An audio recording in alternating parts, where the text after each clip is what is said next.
Hola, yo soy Paulina Martínez y te doy la bienvenida a un episodio más de Círculo Sagrado.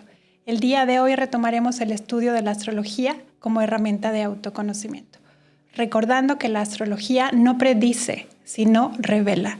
Revela el diseño invisible que habita entre nosotros. Estamos muy contentos de contar con la presencia del astrólogo, gurú y amigo. Bienvenido. ¿Cómo estás? Tratando de formular un esquema un tanto didáctico, ¿no?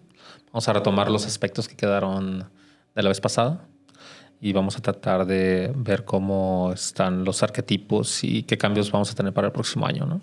2026, Caballo de Fuego. Bien.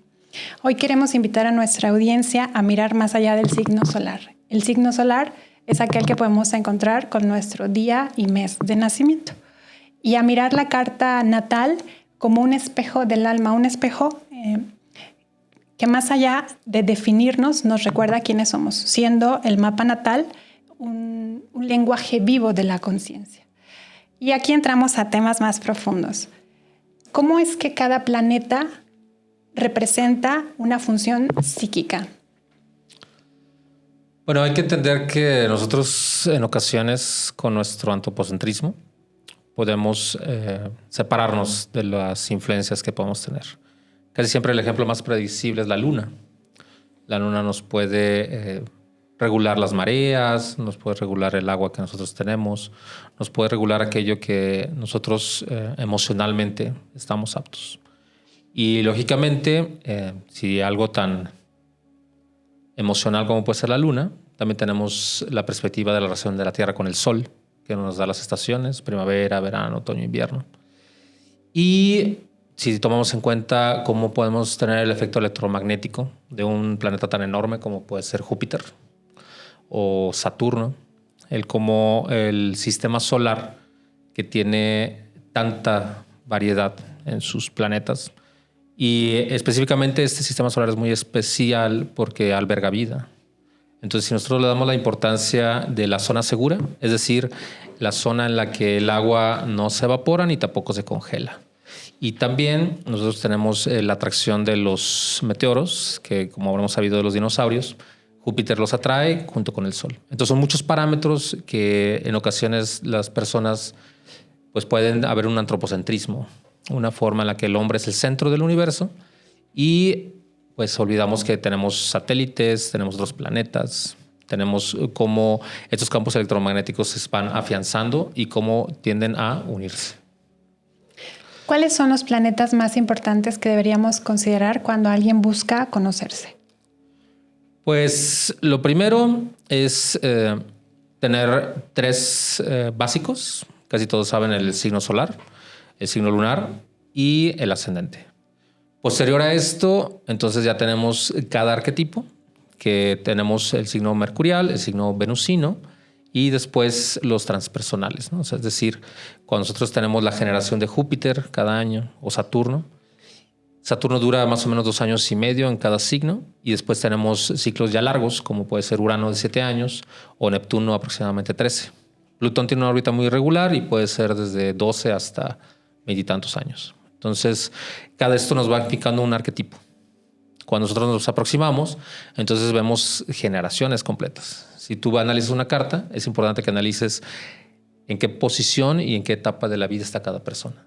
Si la persona está en sus primeros 12 o de los 12 a los 24 o llega a arriba de los 42 o cercanos a los 84. Son diferentes tránsitos que se van dando y que va dando la madurez y nos acerca al periodo de la trascendencia. Entender la trascendencia como este fenómeno en el que nosotros vamos a tener un periodo de existencia y después se entrega el cuerpo. En el entendido de que nuestra carta natal no es un destino fijo, sino como una manifestación de nuestros potenciales que buscan ser expandidos, ¿qué representaría el signo solar en una carta natal? El signo solar, bueno, como bien lo dice, es la posición del Sol, pero podemos interpretar muchas cosas. Podemos interpretar, lo primero es el cuerpo físico, cómo es el recipiente donde está esta alma, el templo, Y ese templo físico es el que nos va a dar de alguna manera una perspectiva de cómo es tu cuerpo, cómo es tu personalidad, cómo son tus potencialidades en ese territorio. Y también representa energía vital. ¿Qué tanta energía vital puede tener el individuo? Aquí hay que entender que, bueno, nosotros tenemos algo que le llamamos decanatos en astrología. Entonces, cada signo, si estamos en el primer decanato o el último, normalmente son signos mixtos. A todos los que han nacido 19, 18, 20, 21, 22, 23, son más o menos 10 grados los que tiene el sol. Entonces, estamos hablando 10 días y 10 días antes, y se le llaman signos de transición. Es decir, que si es que alguien nace cuando todavía no ha terminado el signo, puede ser un signo mixto, ¿no? Tauro Géminis, Géminis Cáncer, Cáncer Leo, pero tiene atribuciones tanto de uno como el otro. Aquí lo importante entender es que después nos metemos a las estrellas fijas. Entonces lo que realmente existe en el cielo son estrellas, y esas estrellas se agrupan en constelaciones, que es una construcción humana. Entonces cuando alguien se mete ya más a fondo, empezamos a analizar las estrellas de cada constelación. Aries puede tener 4 estrellas. Tenemos constelaciones más complejas como Escorpio, que puede tener 15, ¿no? Sagitario. Conforme más estrellas haya, entonces más compleja se vuelve la constelación. ¿El sol representaría el aspecto más evidente de la personalidad? Sí, sería la perspectiva primordial. Es lo que se recomienda cuando uno empieza, y que tenga muy claro qué estrellas fijas tenemos, dónde está. Después ya nos podemos pasar a la emoción y a cada uno de los aspectos. Pero lo primero es el sol, y que sepa dónde está la posición de ese sol. Okay. Yo recuerdo que en algún momento tú me decías, eres demasiado luna en Aries. Yo tengo luna en Aries. ¿Qué representa la luna en una carta natal? La luna, como bien dices, bueno, tiene 4 elementos básicos. La luna es un elemento de agua. Entonces la luna está básicamente con su domicilio en Cáncer. Entonces los 4 elementos le dan una tonicidad. El primordial agua, que estamos hablando de luna en Cáncer, luna en Piscis y luna en Escorpio. Posterior a eso tenemos las lunas de tierra, que puede ser luna en Tauro, luna en Virgo o luna en Capricornio. Estas están un elemento de agua en tierra. Entonces preferentemente signos que deseen la estabilidad. La estabilidad que te da la materia de Tauro, el análisis de Virgo o la practicidad de usar de Capricornio. Después tenemos las lunas de aire, que estamos hablando Acuario, Géminis y Libra. Son lunas sobre todo intelectuales. Y pasando a las de fuego podemos tener luna en Sagitario, que es gente que puede ser muy mutable, es decir, puede terminar abruptamente procesos, puede expandir ese sentimiento. Y luna en Leo es una luna sumamente emotiva, y la luna en Aries se rige por impulsos. Entonces el ser de Aries es un carnero que tiene que saber dónde poner su fuerza y sus objetivos. Entonces el sol representaría un poco la esencia, la luna la emoción. Sí, es un aspecto sensible a la luna, y el otro es sobre todo más corpóreo, el sol. Okay. Antes de comenzar la grabación hablábamos de estos eventos que suceden en las comisarías o en los hospitales cuando está el influjo de la luna muy marcado. Sí, recordemos que nuestro cuerpo es mayoritariamente agua, sobre todo el del hombre. La mujer es un poco más grasa. Y estas proporcionalidades tienen esas afectaciones emocionales. Entonces se da sobre todo en los partos. Hay muchos partos. Yo tengo un récord de 17 partos en luna llena. Y estamos hablando de cómo el líquido amniótico, los procesos de nacer, casi todo se hace de una forma bastante abrupta. Y conforme a este influjo lunar, pues es totalmente diferente. De ahí viene la palabra probablemente de lunáticos. Sí, hay que entender que esta emoción en ocasiones se puede desbordar. Entonces, cuando esta emoción se puede llegar a ser inestable, puede llegar a ser no tan marcada, pero sobre todo las lunas que, bueno, estamos hablando de posiciones de destierro, estamos hablando de luna en Capricornio y la caída de luna en Escorpio. Entonces, cuando alguien quiera ver si viaja o no viaja, hay que ver los aspectos de la luna y también cuidar que no exista una luna tanto en Capricornio como una luna en Escorpio. Igual como la compatibilidad de caracteres. En la parte sensible, sobre todo en las cuestiones de pareja y demás. La luna puede tanto afianzar relaciones como en ocasiones terminarlas. Entonces, lo que sucede con la luna es que puedes tener un esquema en el cual la emoción tan vivida como es puede llegar a ser o compatible, porque no es lo mismo estar en un viaje o estar en un hogar o estar en una forma o situación emocional o en un ambiente que implique alguna ideología en especial. Entonces la luna te va a fomentar el cómo se desenvuelve ese tipo de influjo emocional. ¿De qué nos habla el ascendente?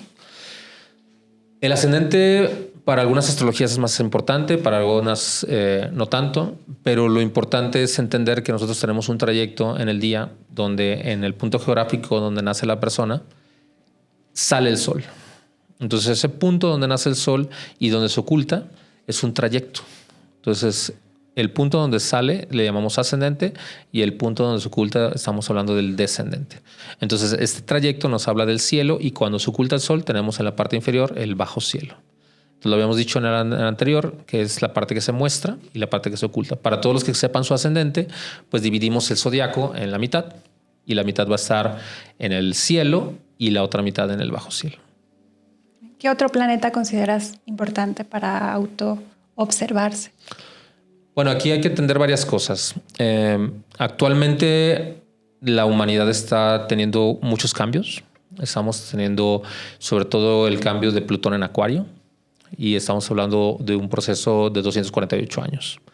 Entonces, si nosotros recordamos en la historia, 248 años es la declaración y el nacimiento de las naciones. Entonces, ya nos alejamos del modelo personal y estamos hablando de nuestra civilización. Entonces, nosotros como civilización partimos a una etapa y hace 248 años que no sucedía esto. Entonces, tenemos una transformación abrupta de las instituciones. También tenemos el cambio de Neptuno. Neptuno cuando deja Piscis, que hablamos de 13 años de Neptuno en Piscis, en el cual la psicodelia se disparó. Entonces actualmente tenemos muchas personas que han estado en la búsqueda y que han recurrido al sendero rojo. Y este cambio de Neptuno es un cambio enorme en cuanto a la concepción de la divinidad y del misticismo. Entonces estamos teniendo una perspectiva en la cual nuestra forma de vincularnos con lo divino cambia abruptamente y al estar en un signo de Marte, estamos hablando que da lugar a muchas cosas que están sucediendo a través de las religiones. Entonces tenemos la crisis de Medio Oriente, tenemos la crisis que se dio alguna vez en la Reforma, la separación de Iglesia y Estado. Tenemos también con estos dos cambios la parte de Urano, y Urano actualmente está pasando de Tauro a Géminis. Entonces tuvo su implicación durante 7 años en todo lo que fue la economía, la forma innovadora de la tecnología en un signo de tierra que fue Tauro, y es donde nosotros vemos nacer todo lo que es la banca digital, la forma de cómo se lleva a cabo los pactos comerciales, y viene esa reforma y revolución en las telecomunicaciones de Géminis. Entonces la forma de llevar a cabo cómo se va a dar este cambio es totalmente trascendental y es un sextil que se va a perder en pocos años. Entonces, si alguien quiere recordar esta generación tuvo una forma muy marcada en respecto a las estructuras, y aquí tenemos temas no tan cómodos como puede ser la revolución de la generación Z, de cómo están ante un influjo de otro tipo de entendimiento, de que es una estructura y una superestructura que te da la nación, y eso es lo que estamos esperando. Hablemos de las situaciones tensas que a muchos nos da miedo tocar en nuestra carta natal. ¿Cuáles son los planetas que hablan o los aspectos tensos? Bueno, aquí hay que entender primero por qué las personas se pueden llegar a recurrir a una carta astral. Entonces, lo primero es cuál es el motivo de la consulta. Entonces, hay lineamientos demasiado marcados. Podemos tener una búsqueda, podemos tener una persona que puede estar...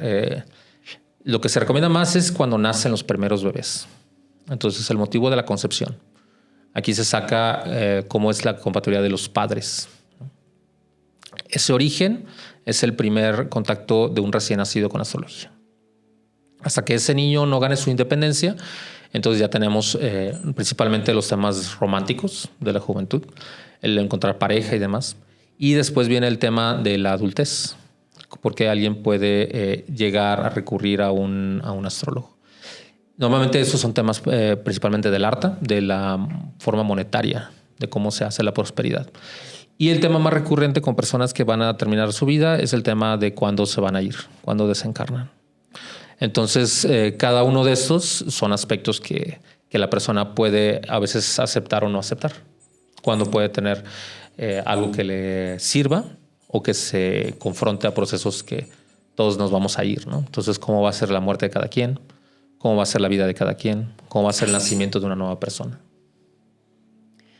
Yo recuerdo hace un par de años cuando hiciste una lectura de mi carta natal, que a mí me sorprendió tantísimo porque pues hablaba del periodo en donde yo me divorcié, de las razones por las cuales me divorcié, de temas de mi infancia, cuándo se resolvían psíquicamente esos temas, la figura paterna, la figura materna.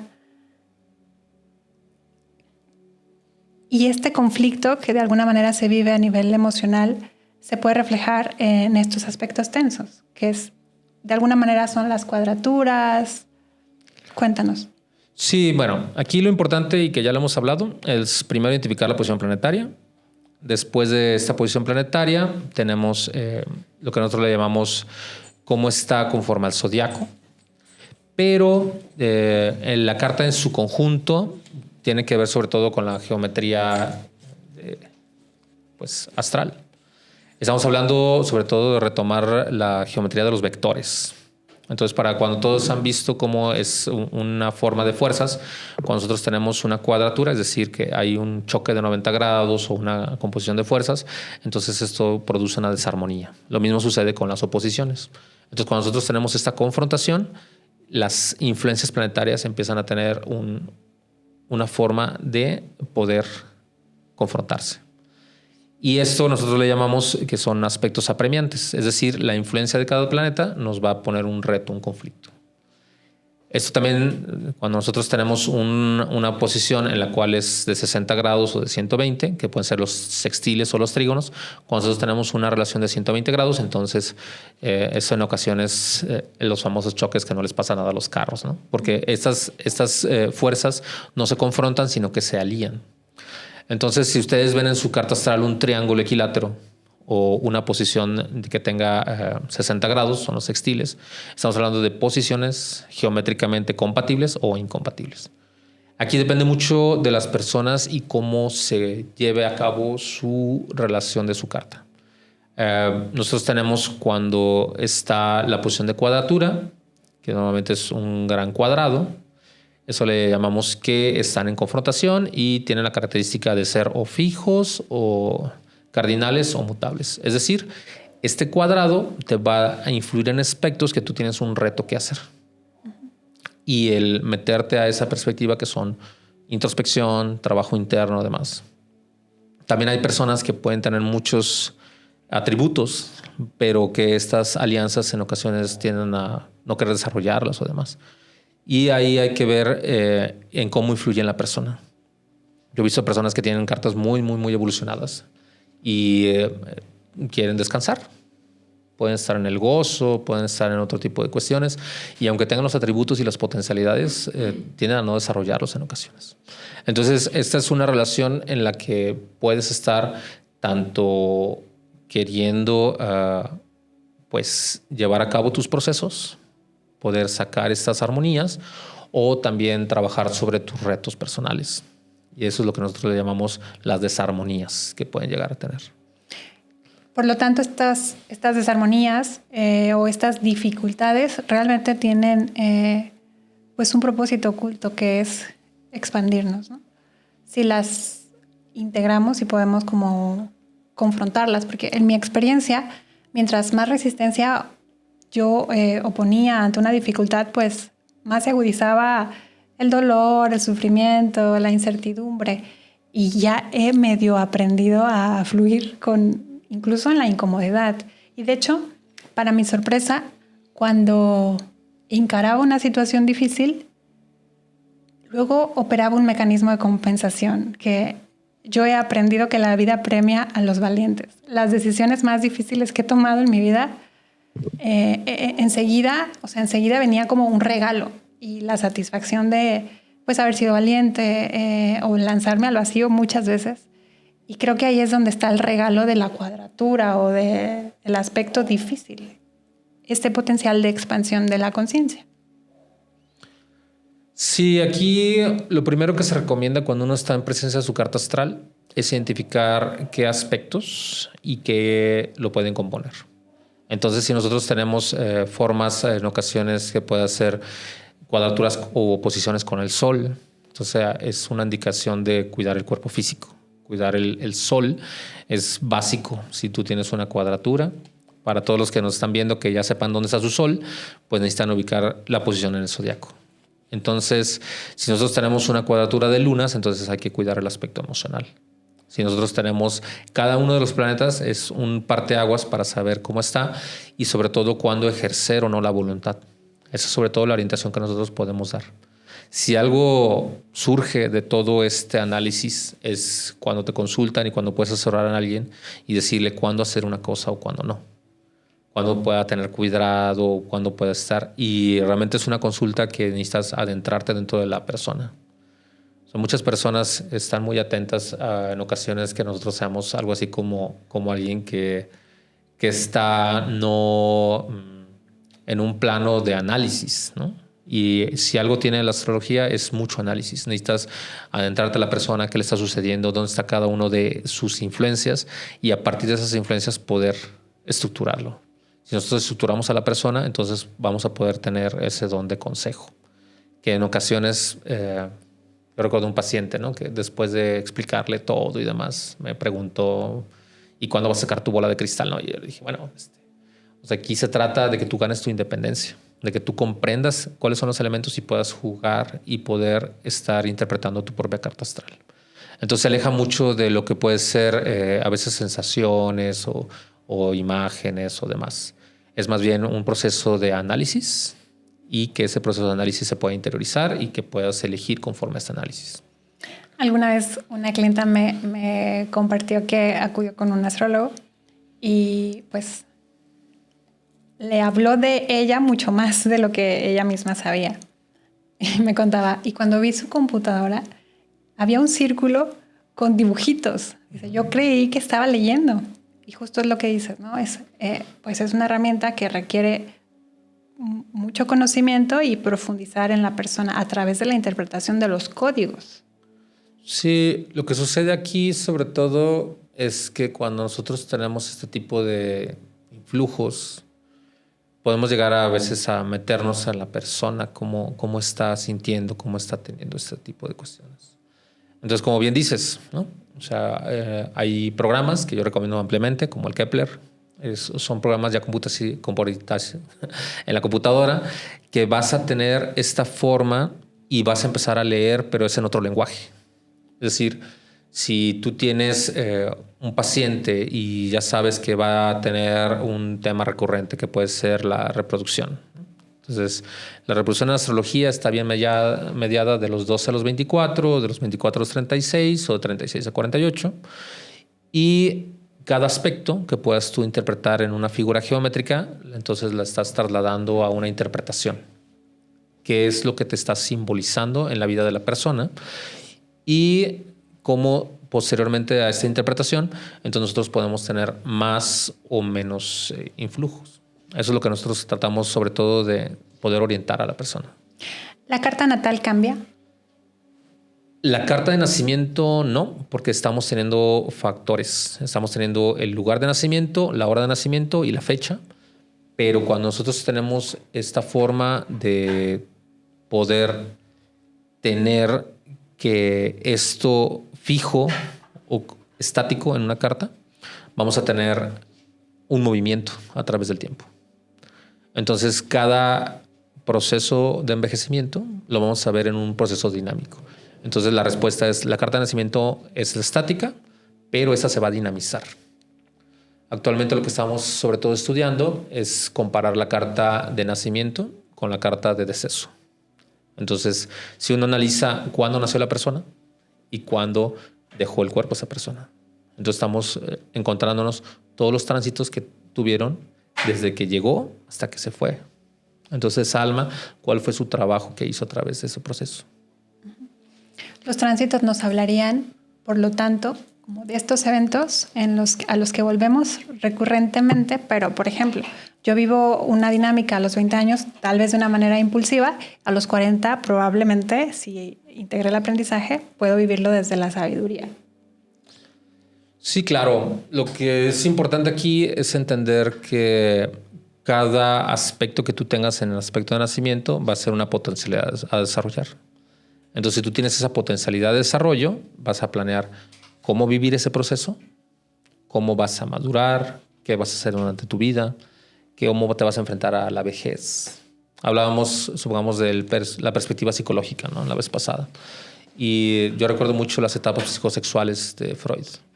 Y después viene Erik Erikson, y Erik Erikson habla acerca de los desafíos que hay en cada etapa. Erich Fromm también pone cómo se acerca a la persona, cómo empieza a nutrir sus raíces y va creciendo, y va a haber un momento de integridad que se enfrenta a la muerte. Entonces, cada una de estas etapas, en ocasiones, cuando uno está joven, no piensa en ellas, ¿no? Piensa que tal vez pues la niñez, la búsqueda de los sentidos y del placer. Pero conforme uno va envejeciendo, entonces se enfrenta a cosas como una manera ya más, pues más natural, ¿no? Que como puede ser la prosperidad, como puede ser qué virtudes tiene cada uno, cómo se va planeando y cómo se planea este último respiro, ¿no? Como si la astrología nos permitiera vivir como esta danza entre los aspectos, pero cada vez con mayor presencia. ¿Cómo puede la astrología ayudarnos a sanar patrones inconscientes, heridas emocionales? Bueno, aquí tenemos muchas cuestiones. Cuando nosotros tenemos sobre todo los aspectos de cuna, que se reflejan en la casa 4, estamos hablando de dónde aterriza una persona. O sea, se le llama cuna porque es una persona que nace en un determinado contexto. Entonces, si nosotros estamos hablando de cómo está el contexto de la situación de un país o de una religión o de cualquier estructura, puede ser cultura, puede ser lenguaje, puede ser situación entre familiar y demás. Entonces, eso es lo que se analiza como el origen. Cuando nosotros analizamos ese origen, entonces puede haber orígenes que pueden llegar a dejar cicatrices. Cuando nosotros tenemos esa forma de la resiliencia, de la adaptación ante los entornos, es qué vas a hacer tú al respecto. Entonces hay personas que pueden tener en ocasiones cargas, en ocasiones formas o maneras educacionales. Aquí es mucho de la prevalencia de cómo las masas pueden dejar el rastro del individuo y cómo individuos hacen ideologías que influyen al colectivo. Entonces, esta forma tanto de lo individual hacia lo plural y de lo plural hacia lo individual. Estas relaciones, sobre todo esta generación, nosotros tenemos en astrología algo que le llamamos los tabús. Entonces, un tabú en la sociedad es algo que se atreven a ver, pero está a veces velado o a veces no se muestra. Y la astrología tiene que estar atento a ese tipo de cuestiones. La sociedad mexicana tiene varios tabús, sobre todo en la parte económica, en la forma del poder, en la forma de cómo es la lascividad o qué es lo que involucra. Entonces, ese tipo de códigos se ejercen mediante almas que forman parte de instituciones. Entonces, si tú te acercas a la institución productiva, pues tiene una forma de la tierra, ¿no? De cómo se maneja la mercancía. Si tú te pones en los pactos económicos, entonces estamos hablando de la causa y efecto y cómo se maneja y se distribuye. Si tú te acercas al fuego, entonces son códigos de transformación, de cómo es el ritmo a través del tiempo. Si tú te acercas a la forma de las ideologías, también tienen sus propios códigos. Entonces, cada uno de ellos va a tener una forma de actuar y conforme se va envejeciendo, pues se va entendiendo un poco más acerca de estos códigos. ¿En qué parte de la carta natal podemos encontrar nuestros potenciales? Es muy, muy variable. O sea, lo primero que hay que identificar son los planetas y qué función ejercen en cada uno. Entonces hay gente que puede tener un regalo en su cuerpo físico, como puede ser el sol. Hay gente que puede tener una sensibilidad extrema, como puede ser la emocionalidad de la luna. Hay gente que puede tener muchísima capacidad de léxico. Hay gente que puede tener un amor enorme con su parte venusina. Hay gente que puede tener voluntad, dependiendo cómo medía esa voluntad. Hay gente que puede tener jovialidad. Entonces, si alguien tiene disciplina, si alguien tiene intuición, si alguien tiene devoción o misticismo, alguien tiene capacidad de transformación, está describiendo cada uno de ellos. Entonces, en ocasiones nosotros podemos tener cartas que son muy interesantes, cartas en las que se maximizan y se potencian cada una de esas características y cartas que fincan muchos retos. Entonces, aquí lo importante es que se haga consciente y que se pueda entender cómo vas a hacer y qué herramientas te brinda ese análisis. Y la importancia de dejar de luchar con esos aspectos difíciles de nuestra carta y realmente verlos como un potencial oculto que en algún momento nos va a permitir emerger la expresión más elevada de nuestra conciencia.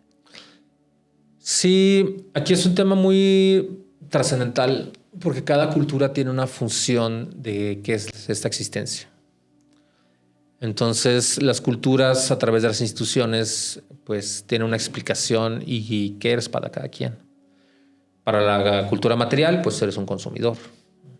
Para la cultura económica, pues entonces puedes tener una cuenta bancaria o eres un derechohabiente o demás. Para un estado, pues eres un ciudadano. Para una institución religiosa, pues puedes ser un feligrés. Pero cada uno te va a tratar de acuerdo a cómo es la concepción que hay culturalmente. Entonces, cuando un alma aterriza a este plano material, recordemos que nosotros tenemos la conciencia primigenia y esta llega a un cuerpo. Entonces, cuando se unen esas dos polaridades, que es el propósito del nacimiento, entonces surge la mente. La mente es un guardián pasional que obedece a la decisión del alma o la conciencia. Entonces, cuando nosotros llamamos el alinear el alma para que la mente pueda ejecutar y nosotros tenemos este cuerpo en esta realidad material. Entonces, cuando nosotros entendemos este proceso, nuestra mente nos está acompañando durante esta existencia. Y el proceso trascendental de separar alma de cuerpo es que la mente revela todo lo que hizo en esa existencia.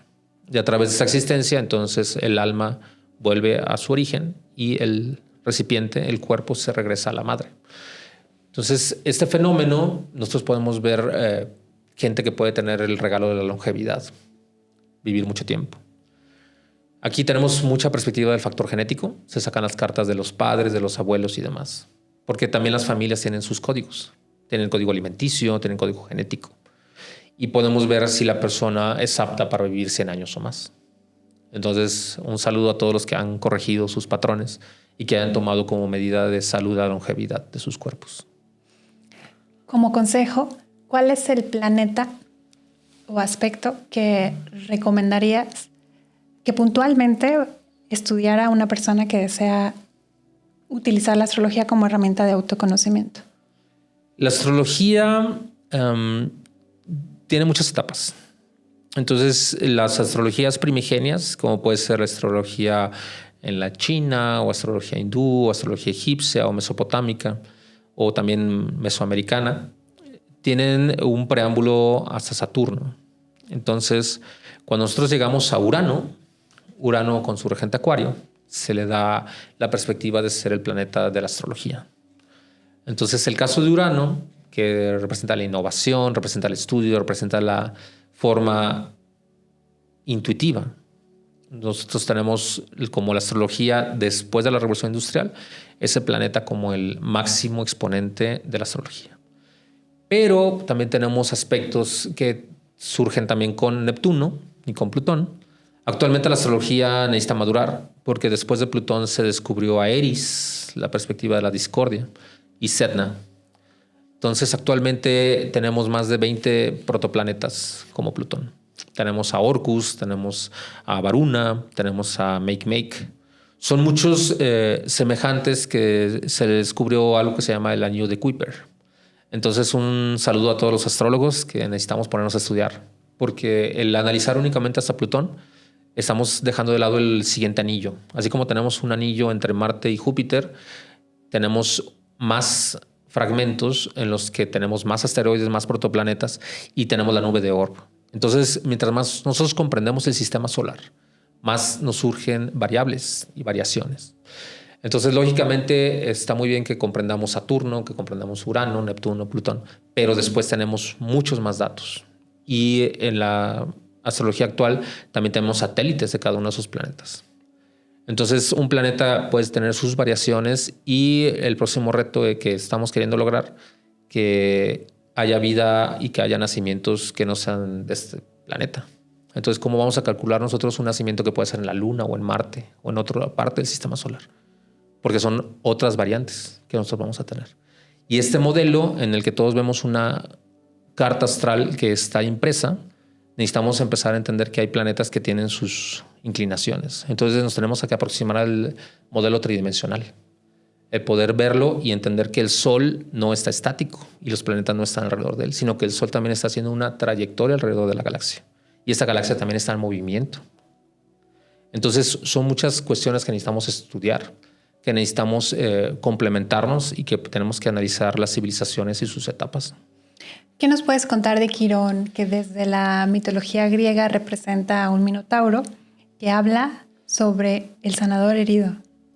Quirón es un gran aspecto, mitad hombre, mitad caballo. O sea, los centauros principalmente son 4, pero Quirón tiene su función especial y es muy estudiado por la relación con Hércules. También fue mentor de varios semidioses. Pero Quirón es un ser inmortal que en su forma física enseña la forma de sanar. Casi todos los análisis astrológicos se van con la parte o de sanación o de aprendizaje. Pero Quirón es un gran ejemplo. Actualmente lleva más de 8 años en Aries. Entonces Quirón está actualmente en reposo, pero está influyendo de una manera muy activa. Está cambiando la perspectiva del pensamiento. Quirón, existe su Quirón astronómico, está entre Marte y Júpiter, y hay un Quirón mitológico. La mayoría de las personas que se adentran más en mitología pueden tener enormes formas de Quirón. Quirón, yo les recomiendo que ubíquenlo en su carta, trabajen las heridas internas que eso representa y te da la potencialidad de cómo sanar esa forma. Entonces, aquí depende mucho de la escuela que ustedes tomen de astrología, pero es un tema enorme, Quirón. Muchas gracias por habernos acompañado el día de hoy desde tu sabiduría y experiencia. Seguramente no será la última vez que nos acompañes. Y a nuestra audiencia queremos agradecerles por acompañarnos en este episodio y quiero invitarlos a leer su carta natal con amor. Y descubrirán que la astrología no solo es una teoría, sino una guía que nos permite habitar nuestra totalidad. Nuestra carta natal nos recuerda que el universo no está fuera, sino latiendo dentro. Probablemente estos planetas, estos aspectos y las casas es el lenguaje que tu alma eligió para narrarse a sí mismo. Conocerte es el primer acto de amor para ti y para el universo que te creó. Nos vemos en el próximo episodio.